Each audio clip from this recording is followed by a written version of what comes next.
very practical, na? So I'll read a few verses. It seemed good to Darius to appoint 120 satraps over the kingdom, that they should be in charge of the whole kingdom, and over them 3 commissioners, of whom Daniel was one, that these satraps might be accountable to them, that the king might not suffer any loss. Okay, king. So Darius is a big king. He is of Medo-Persian kingdom. So there was Babylonian kingdom. Then Medo-Persians came and took over the Babylonian kingdom. So Daniel was with the Babylonians, and then because Medo-Persian took the Babylonian kingdom, he came to the he is now with the Medo-Persian kingdom. So King Darius so Raja Darius ने क्या किया है, तो Daniel को बहुत ऊंचा स्थान दिया है. तो जैसे राजा के बाद 3 लोग हैं जो पूरा राज्य का काम देखना है, तो उसमें एक कौन है, दानियल ना. राजा के बाद जो 3 लोग हैं उसमें एक दानियल है. उतना ऊंचा पद दिया है डारियस राजा ने. सो तीसरा वचन क्या बोल रहा है, then this Daniel began distinguishing himself among the commissioners and satraps because he possessed a extraordinary spirit, and the king planned to appoint him over the entire kingdom. तो राजा डारियस ने दानियल का जीवन को देखा है, और वो देख पा रहे हैं उनका जीवन, दानियल का जीवन बहुत अलग है. बाकी लोग काफ़ी लोग हैं जो बहुत अच्छा एडमिनिस्ट्रेटिव वर्क कर रहे हैं, ऑफिस वर्क कर रहे हैं, राज्य को संभाल रहे हैं, उनके पास स्किल हैं, उनके पास सामर्थ्य है. मगर दानियल उन लोग से बहुत अलग है. क्यों? क्योंकि उनके पास एक क्या अद्भुत आत्मा है, बोल सकते हैं हिंदी में ना, extraordinary spirit. Which spirit is this, क्या स्पिरिट है ये? बिकॉज क्योंकि दानियल परमेश्वर के साथ रिश्ता में था, we can say it's the holy spirit. परमेश्वर का आत्मा उनके अंदर था, उनका जीवन में था. या लाइक ना, और पुराना नियम में हम ये देख सकते हैं ना, यीशु मसीह मरने से पहले ना, हमारे लिए मरने से पहले ऐसा काफ़ी बार हम देख सकते हैं. The holy spirit came upon people, they came upon and he did a work and then went. तो सो दानियल के साथ परमेश्वर का आत्मा था, क्योंकि वो उनके साथ, परमेश्वर के साथ उनका सही रिश्ता है. कि तो इसलिए वो ना, ये भजन संहिता 51 में ना, दाऊद क्या बोल रहे हैं कि दाऊद जब बर्शिबा के साथ गलत संबंध करता है ना, पाप में गिरता है, तो वो 1-1.5 साल के लिए उनका रिश्ता परमेश्वर के साथ अच्छा नहीं है, सही नहीं, क्योंकि वो माफ़ी नहीं पूछा, पश्चाताप नहीं किया. तो उस समय वो भजन संहिता 51 लिख रहा है ना, उस समय उसमें क्या बोल रहा है ना, मैं नहीं चाहता आपका पवित्र आत्मा मेरे से दूर चले जाए, मेरे से चले जाए, या आपका उपस्थिति मेरे से दूर हो. बिकॉज ही हैड, उनके पास पवित्र आत्मा, परमेश्वर का संगति था, परमेश्वर का उपस्थिति था, पर वो पाप में गिरने की वजह से क्या हो गया, वो अभी उनके साथ नहीं था. तो वो चाह रहा था पवित्र आत्मा का संगति और रिश्ता चाह रहा था, इसलिए वो ऐसा लिखा ना. दानियल के साथ भी वो पवित्र आत्मा है, इसलिए वो अलग है ना. हमारा साथ पवित्र आत्मा है ना, हमारा साथ, हमारा ऊपर नहीं है जैसे पुराना नियम में, अभी हमारा अंदर है ना. Indwelling of the holy spirit बोलते हैं. जैसे जब यीशु मसीह के ऊपर कोई भी व्यक्ति विश्वास करता है, क्या होता है कि हमारा अंदर पवित्र आत्मा आता है और ना इट इंडवेल्स ना हमारा अंदर ना या रहता है ना बसता है रहता है ना we can see that words ना एफिशिएंस 5 में हम देख सकते हैं वो एक दो वचन हम देखेंगे जस्ट तो समझने के लिए कोई हिंदी में पढ़ सकते सर सो दैट ना एग्जैक्टली मैं आल्सो 5 का मैं बोलता हूँ सो नॉट 5 दो दो दो में 1 और 2 पढ़िए इसलिए प्रिय बच्चों के समान परमेश्वर का अनुसरण करें। थोड़ा जोर से पढ़िए। इसलिए प्रिय बच्चों के समान परमेश्वर का अनुसरण करो और प्रेम में चलो जैसे मसीह ने भी तुमसे प्रेम किया। नहीं दो में पढ़ रहे हैं दो का एक और 2 पढ़िए। हाँ मैं पहले 5 गलती से बोल रहा हूँ। एफिसियंस 5 अध्याय 2 अध्याय 1 और 2। और उसने तुम्हें भी जिलाया जो अपने अपराधों और पापों के कारण मरे हुए थे, जिसमें तुम पहले इस संसार की रीति पर और आकाश के अधिकार के अधिपति अर्थात उस आत्मा के अनुसार चलते थे जो अब भी आज्ञा न मानने वालों में कार्य करता है। तो ये एक्चुअली 1 से 3 तक अगर हम पढ़ेंगे वो वचन क्या बोलते हैं हम मसीह को जानने से पहले यीशु को जानने से पहले हमारा पुराना जीवन कैसे था या हमारा पुराना हृदय कैसे था। हाँ वो पाप और अपराधों का कारण या हमारा हृदय या हमारा आत्मा मरा हुआ था ना dead in our transgressions and sins और हम संसार के हिसाब से हमारा जीवन चल रहा था और prince of the power of the air according to the prince of the power of the air ना ये कौन है ये प्रधान लिखा है प्रिंस क्या लिखा है हिंदी में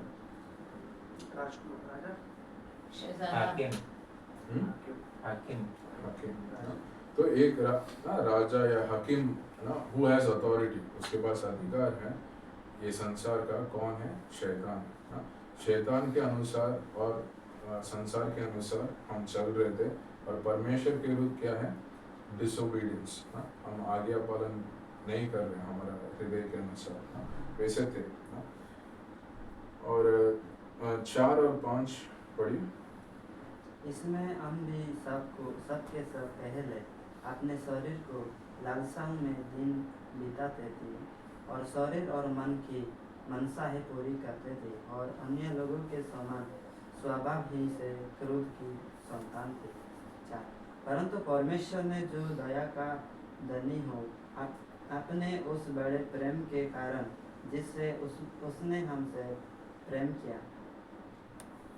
अगला चाहिए 5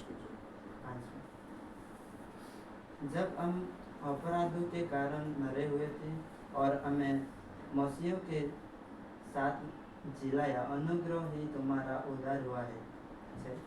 नहीं बस हम 4 में क्या लिखा है क्योंकि परमेश्वर का महादया और महा प्रेम के वजह से क्या हुआ हमारा अपराधों को वो माफ कर रहे हैं और हमें उनके साथ जीवन दे रहे हैं made us alive together even though when we were dead in transgressions हमारा पाप के वजह से हमारा आत्मा मरा हुआ था मगर यीशु परमेश्वर उनका दया और उनका प्रेम के वजह से हमारा मरे हुआ आत्मा को जिला रहे हैं सो हाउ लाइक जब मैं यीशु के ऊपर विश्वास करता हूँ तो मेरा ना we have body soul and spirit शरीर है प्राण है और आत्मा है ना मेरा आत्मा मरा हुआ है मेरा पाप के कारण मैं जब विश्वास करता हूँ यीशु मसीह के ऊपर पवित्र आत्मा मेरे अंदर बसता है मेरा जो आत्मा है उसको जीवन दे रहा है तो अभी मेरा जीवन अभी मेरा आत्मा जीवित है पवित्र आत्मा के द्वारा अगर मैं यीशु मसीह के ऊपर विश्वास नहीं कर रहा हूँ पवित्र आत्मा मेरे अंदर नहीं है तो मेरा मनुष्य का मेरा जो आत्मा है वो मरा हुआ है हाँ? कि मैं विश्वास है मेरे यीशु मसीह के ऊपर, मेरे अंदर पवित्र आत्मा है, वो मेरा आत्मा को जीवन दे रहा है। तो क्योंकि मेरा आत्मा जीवन है अभी और पवित्र आत्मा मेरे आत्मा के सहायता करता है, उसके साथ है, अभी मैं परमेश्वर के बारे में मैं जान सकता हूँ। अभी मेरे अंदर क्षमता आता है परमेश्वर को जानने के लिए।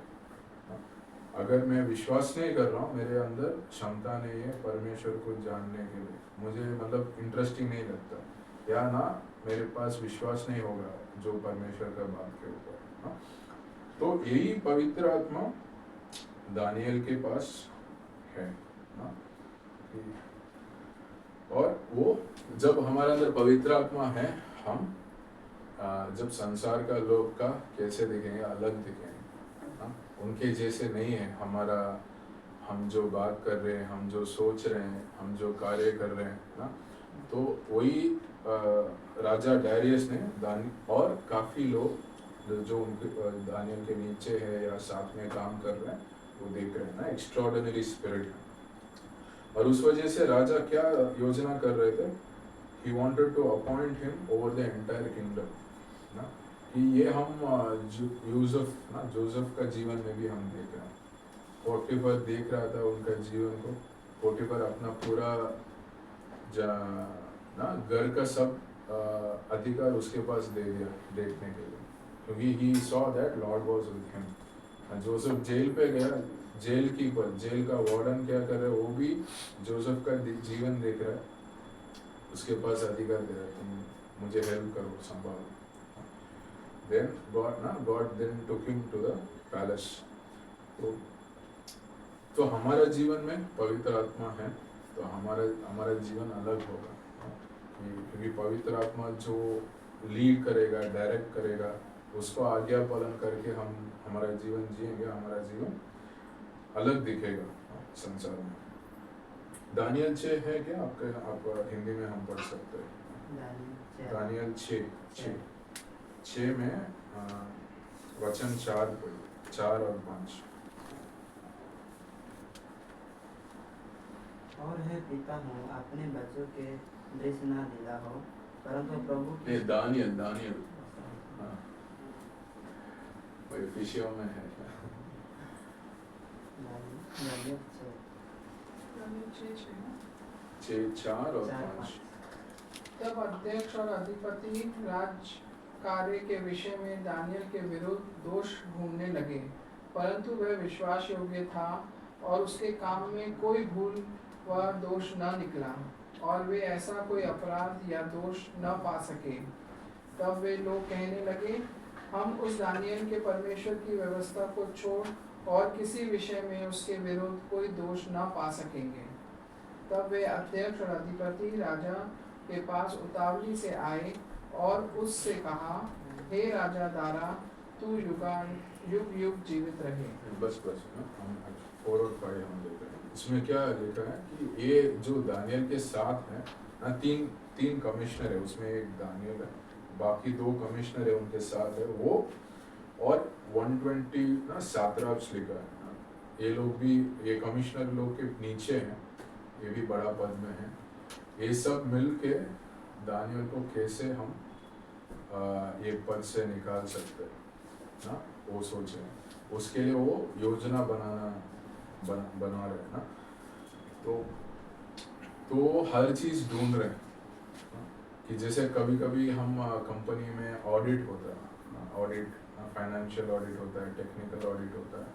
ऑडिट मतलब आपका काम को चेक करेंगे, आप बराबर किए क्या, रूल के अनुसार किए, कोई गलत डिसीजन नहीं हुआ या कोई फेवरिज्म नहीं हुआ, रूल क्या जो कह रहा है उसके अलावा कुछ और किए हैं ना, ये सब। और कुछ पॉइंट्स निकलता ही है यूजुअली। और ऑडिट करने समय जो काम करने वाले लोग बहुत क्या होता है, उनका हार्ट बहुत अलग होता है। हमारा कोई गलती पकड़ा जाएगा क्या, ऐसा डर पे रहता है। बट दानियल का बहुत ढूंढा जा रहा है, तो बट कोई एक भी नहीं मिल रहा। उनके दानियल कोई गलत किया करके वो काफ़ी अलग अलग फाइल चेक किए होंगे, दानियल जो काम में इन्वॉल्व था वो सब पीछे से सब चल रहा है, दानियल को कुछ मालूम नहीं ना, पीछे से चल रहा है, वो कुछ भी उनको नहीं मिल रहा, सब सही था ना। कि ना ऐसा आदमी हम ना मिलना बहुत मुश्किल है ना, कि काफ़ी लीडर्स हैं, काफ़ी ना पॉलिटिकल लीडर्स है, संसार लीडर्स है ना, कुछ इवन स्पिरिचुअल लीडर्स हैं जो जिनके अंदर दोष देख सकते हैं ना, इन्होंने आपने कुछ ये निर्णय गलत कर लिया या ये ना पॉलिटिकल लीडर्स के ऊपर कितना ना केसेस है ना, काफ़ी लीडर्स के ऊपर ना किसी को ऐसा बोल नहीं सकते, बहुत मुश्किल है कि उनके विरुद्ध कोई दोष ढूंढना। बट दानियल का केस में एक भी ऐसा चीज़ नहीं था जो कोई हाथ उठा सकते या उंगली दिखा सकते ना, तुमने ऐसा गलत किया करके। क्यों? क्योंकि वो जैसे वचन 3 में हम देखें he had God spirit in him, कि परमेश्वर का आत्मा उनके साथ था, उसके अनुसार वो कार्य कर रहा था। तो क्योंकि परमेश्वर झूठ नहीं बोलता है, परमेश्वर कोई गलत नहीं करते हैं ना, वो सच्चाई के अनुसार बराबर वो कार्य कर रहा था ना। उनको कोई ज़रूरी नहीं है देखभाल करने के लिए ना, उसको अकेले काम करने के लिए छोड़ सकते हैं, उसके ऊपर पूरा भरोसा रख सकते हैं क्योंकि वो गलत नहीं करेगा करके हाँ। तो ऐसा नहीं वो कोई ओके मेरा बॉस नहीं है तो मैं कैसे भी रह सकता हूँ, ऐसा नहीं है डैनियल, या कोई हिसाब ऊपर नीचे किया, ऐसा नहीं है ना।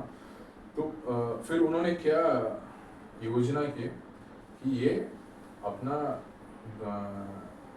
जो परमेश्वर का चीज़ में सब चीज़ वो बराबर करता है, वो स्पिरिचुअल चीज़ में सब चीज़ बराबर करता है, उसके विषय पे ही उसको फंसा सकता है ना। उनका मोटिव क्या है, उसके विरुद्ध कुछ इशू लेके आना है ताकि उसका अधिकार से उसको नीचे लेके आ सकता है ना, क्योंकि वो अधिकार में रहेगा, सब चीज़ सही चलेगा ना, उनका काम, उनका जो सोच, उनका काम नहीं हो सकता ना।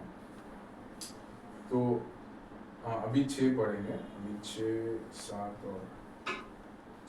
और 6 से 9 पढ़ेंगे।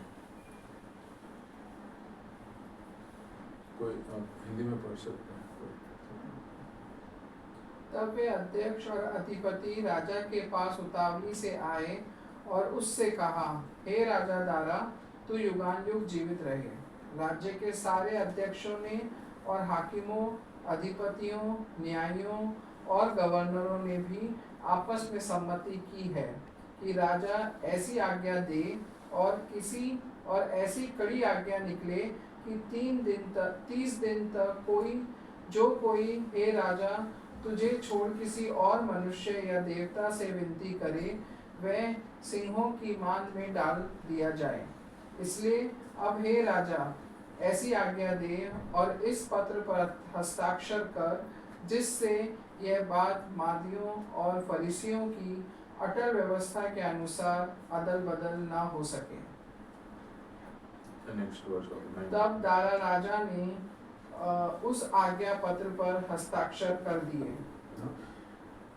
हम देख सकते हैं वचनों के द्वारा ना, ये जो लोग ना एक बड़ा ग्रुप है, ये लोग अधिकार में हैं, दानियल के विरुद्ध में हैं, वो काफ़ी खोज रहते हैं दानियल का ना कार्रवाई में कोई इश्यू है क्या, उनको नहीं मिला, और अभी वो देख रहे हैं उसका जीवन ना, उन सबको मालूम है ये बहुत स्पिरिचुअल है, ये परमेश्वर के बिना और कोई चीज़ को मानेगा नहीं ना, उसको आराधना नहीं करेगा, उसके पास प्रार्थना नहीं करेगा।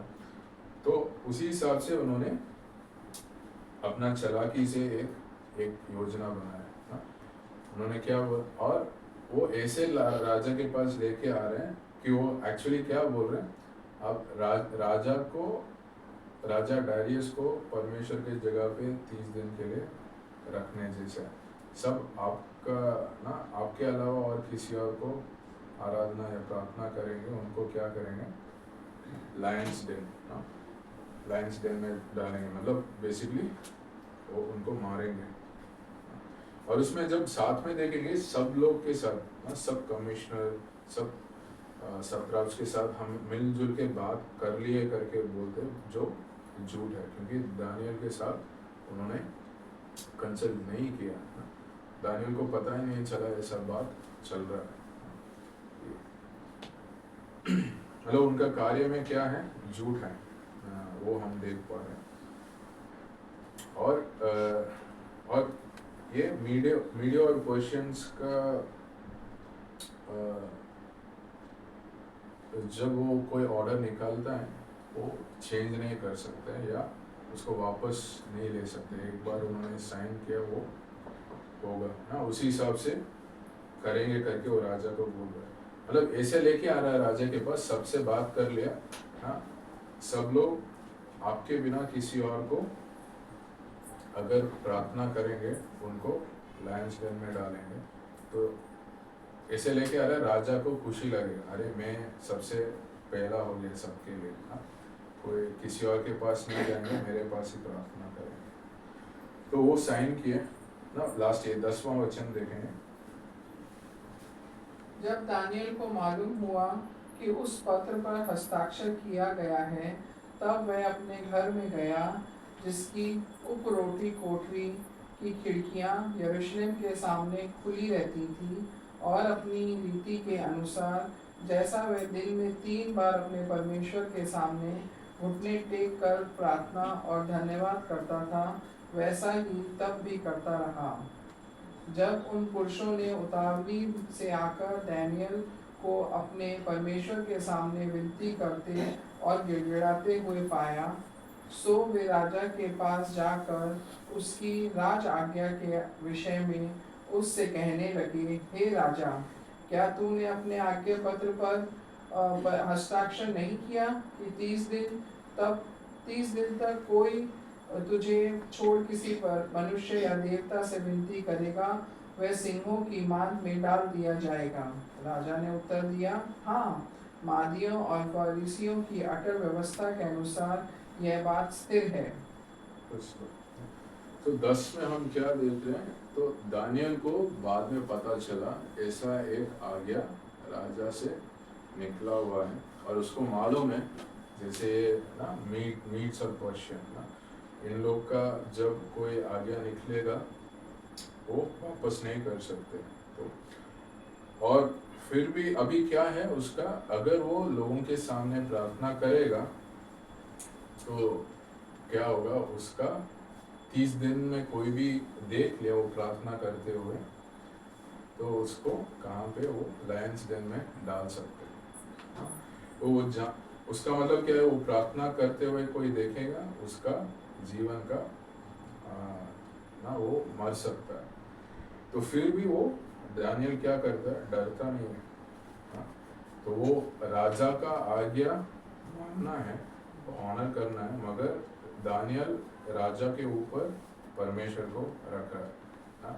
कि मैं परमेश्वर का आज्ञा सबसे पहले मानना है, उसके बाद ही राजा का आज्ञा हाँ?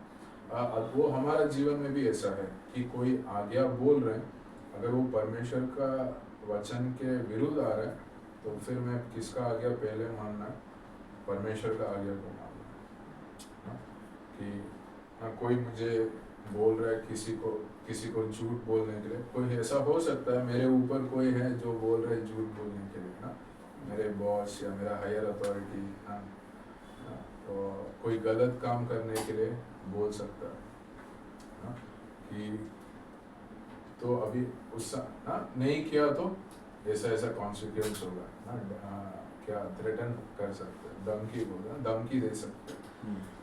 तो बट दानियल क्या करेगा, वो डरेगा नहीं ना, तो वो किसका बात मानेगा, मैं आप मेरे ऊपर हैं, परमेश्वर आपको मुझे ऊपर रखा है, बट वो परमेश्वर के विरुद्ध आपका बात आएगा, मैं किसको बात पहले रखना है, परमेश्वर का बात। परमेश्वर बोलता है मैं झूठ नहीं बोलना है ना, परमेश्वर नहीं चाहता है कि मैं कोई गलत काम करना है, तो मैं नहीं कर सकता ना? तो दानियल अपना उसको मार भी सकते, फिर भी वो क्या किया, वो प्रार्थना किया है, और वो वो धन्यवाद कर रहा है प्रार्थना में, और वो जैसे वो प्रार्थना कर रहा था ऐसा लिखा है दिन में 3 बार वो is kneeling down and he is doing prayer. मतलब नीलिंग डाउन क्या दिखा रहा है कि वो अपने आप को नम्र कर रहा है परमेश्वर के सामने, और वो प्रार्थना कर रहा है। और इसमें एक और चीज देख सकते हैं कि दानियल सोचे बहुत वो एक बड़ा राज्य है, this is a big kingdom, और राजा के अगला पग में है दानियल, उसके पास बहुत सारा काम होगा ना, कि ऐसा काम होगा मतलब उसके पास समय भी नहीं है, ऐसा हो सकता है ना, या फिर भी वो लगातार वो दिन में 3 बार वो प्रार्थना करा, मतलब परमेश्वर के लिए उसका काम के बीच में वो समय निकाल रहा है। आज एक बंदा ने मिला था, ऐसे बंदे काफ़ी मिले हैं आउटरीच में, वो क्या कर रहा है, ये वेस्ट पेपर वगैरह निकाल रहा है ना, तो वो मैं बोला ये यीशु के बारे में है, वो बोला मैं यीशु में हूँ करके ना, वो क्या है, वो रोड पे वेस्ट होगा ना वो पिक करता है फिर बेचता है रद्दी में, वो यूपी से है। मैं बहुत पूछा कि इधर कहीं आप कलीसिया जा रहे हो, बाइबल है आपके पास? नहीं, मैं गांव में तब जब तक मैं जाता था, इधर नहीं। तो उसको बाइबल दिया, वो कलीसिया जाने के लिए बोला, और फिर मैं पूछा क्यों कलीसिया नहीं जा रहे, संडे भी काम करते हैं। वो बोला मुझे टाइम नहीं मिल रहा है कि जाने के लिए, कलीसिया जाने के लिए। तो बट ना कि हम साधारण काम रख के हम बोल सकते हैं मेरे पास बहुत डिटेल्स है, टाइम नहीं है, बट दानियल बहुत ऊंचा पद में राजा के बाद फिर भी वो समय निकाल के ना वो ये सोच रहा है मेरा अच्छा समय परमेश्वर को देना है प्रार्थना के द्वारा। एक चीज हम देखना है कि भी ऐसा नहीं है कि प्रार्थना हमारा एक सिर्फ प्रोसीजर है ना, कुछ तकलीफ हो रहा है तब मुझे याद आ रहा है अरे मुझे प्रार्थना करना है, ये तकलीफ से निकलने के लिए मैं प्रार्थना करना है। जब कुछ इशू होगा तब मुझे प्रार्थना के बारे में याद आ रहा है या सोच आ रहा है, फिर मैं जाके कर रहा हूँ ना। वो क्या है, रिएक्शनरी बोलते हैं, कुछ इशू हुआ फिर मैं उसको रिएक्ट कर रहा हूँ, तब मैं परमेश्वर के पास जा रहा हूँ। बट एक चीज ये हम देख सकते हैं ना कि प्रेइंग एज अ लाइफस्टाइल और अ वे ऑफ लाइफ। मुझे सब अच्छा चल रहा है या तकलीफ में वो फर्क नहीं पड़ता, मेरा हर दिन में प्रार्थना एक पार्ट है ना, कि जो डैनियल कर रहा है। So that we can learn कि मेरा अगर प्रार्थना के विरुद्ध कुछ आएगा ना, मैं मैं आज्ञा पालन नहीं करूँगा, बट प्रार्थना को आगे रखूँगा। और प्रार्थना ऐसा नहीं कर रहा हूँ जब मुझे तकलीफ है, बट रोज मैं कर रहा हूँ प्रार्थना ना। वो तकलीफ के बीच में भी वो क्या कर रहा है, धन्यवाद दे रहा है।